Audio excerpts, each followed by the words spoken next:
Welcome to Wearing History. Today I'm going to show you how to do a narrow hem by machine. The first thing you want to do is make a stay stitch as close as you can to the edge of your fabric. That gives a stabilizing point, especially if your fabric is wiggly like mine. Then you're going to turn it up on that stitched line, which acts as a marker for your hem. Then you're going to top stitch it as close as you can to that folded edge, so you can see it here. After you've top stitched it, grab some small scissors and clip your seam allowance away as close as you can to that stitch line. You're going to clip this all the way around your piece. On this edge I have two hems on either end and then the long edge. A lot of times you'll just have the bottom edge.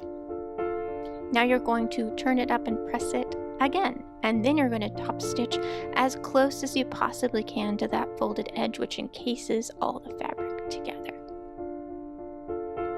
Again, turn it up after it's stitched. This is after it has been clipped. Turn it up and then top stitch close to that folded edge. After it's done, it looks like this. So it's a very narrow, clean finish on your fabric. Really helps with wiggly fabrics like this, which is a rayon. I hope that helps you. You can get e-patterns at Wearing History on Etsy.